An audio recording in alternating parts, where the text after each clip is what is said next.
या ठिकाणी आपण NSCC स्पोर्ट्स यूट्यूब चॅनलच्या वतीने आपण दीपक खानवलकर सर यांच्याशी बोलतोय। ते जे टर्फ जे आहे हॉकीचा तो बनवण्यामध्ये त्यांची खासियत आहे, माहिरत आहे, त्या अनुषंगाने आपण त्यांच्याशी बोलतोय। नमस्कार सर। नमस्कार सर, तुम्ही जे आता टर्फ ही खरं तर अत्यंत आवश्यक आणि महत्त्वाची गोष्ट आहे आणि त्या दृष्टिकोनातून ह्या टर्फ संदर्भात प्राथमिक माहिती काय असते सर्वसामान्य माणसाच्या दृष्टीने? सर्वसामान्य माणसाच्या दृष्टीने म्हणजे आज कुठल्याही मुलाला हॉकी खेळायचं असलं तर त्याची टर्फवरती सुरुवात झाली पाहिजे आणि ते प्राथमिक शिक्षण हॉकीमधलं हे आज टर्फवरती दिलं जातं, तिथनंच ही सुरुवात होते।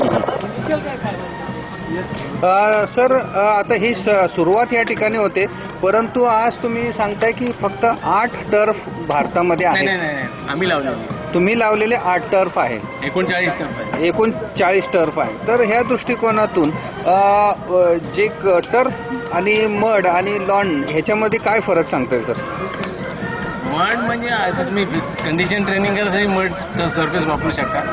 हॉकी स्किल्स वापरायचे तुम्हाला टर्फ आर्टिफिशियल टर्फवरतीच खेळायला पाहिजे, कारण स्पीडमध्ये भयंकर फरक आहे दोन्ही ह्याच्यामध्ये। सर, ह्याचं समजा कॉस्ट वाईज टोटल ह्याच्यामध्ये काय सांगताय सर? साधारण 4 कोटी किंमत असते अख्खा turf start to finish completion प्रोजेक्टमध्ये। ती FIH ग्लोबल कंडिशनमध्ये तयार होते, त्या टर्फची किंमत साधारण 4 कोटी। सर, याच्यामध्ये काय काय तुम्ही देतात? त्याच्यामध्ये काय कम्प्लीट बेस वर्क करून देतो, वॉटर सिस्टम, पंप सिस्टम ही सगळी लावून सर्टिफिकेशन करून देतो FIH। आणि त्याची वॉरंटी गॅरंटी 7 वर्षाची आहे। 7 वर्षे total warranty guarantee. Maintenance machinery वेगळी घ्यायला लागते। मेंटेनन्सचा चार्जेस वगैरे असतो? आम्ही मेंटेनन्स शिकवतो लोकांना। मेंटेनन्स मशिनरी किंमत 24 ते 25 लाख। सर, जर छोट्या प्रमाणात करायचं म्हटलं, जर सोसायटी लेवल किंवा ग्राउंड लेवल, तर त्याची काय बनवलेली उदाहरणं आहेत का तुमच्याकडे?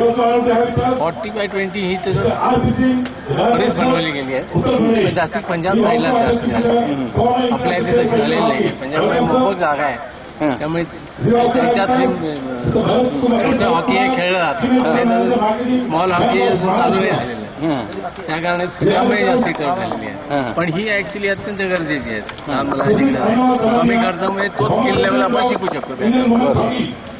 सर, याची पेमेंट सिस्टीम काय राहते? आम्ही आमची सिस्टम कंपनी डच हॉलंडची कंपनी असल्याने आम्ही 50% ॲडव्हान्स घेतो, 25% आम्ही इन्स्टॉलेशनच्या वेळेस घेतो आणि 25% सर्टिफिकेशन झालं।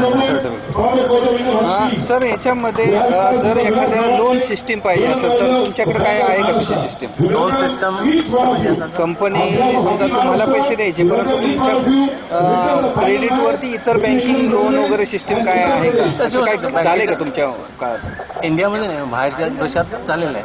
बँक 100% तुम्हाला लोन देते, त्याच्यावर लोन देते आणि तुम्ही 4 वर्षात परत करा त्यांना EMI भरून। EMI घर घेतात त्याचप्रमाणे आज घराची किंमत ही 4 कोटी झाली आहे। एका फ्लॅटच्या किमतीमध्ये 1 घर देतं। निश्चित सर, या ठिकाणी खानोलकर सर, या ठिकाणी आपण जे टर्फ आहे त्याची माहिती दिली। खरं तर ही माहिती प्रत्येक नागरिकाला आणि प्रत्येक संघटनेला असणं गरजेचं आहे आणि NSCC स्पोर्ट्स यूट्यूब चॅनलच्या वतीने आपण ही माहिती प्रत्येक असोसिएशन, त्याचबरोबर प्रत्येक ज्या मोठ्या सोसायट्या आहे, ज्या मोठी संघटना आहे, त्यांनाही या माध्यमातून जाईल अशी मी आशा व्यक्त करतो। धन्यवाद। Thank you sir.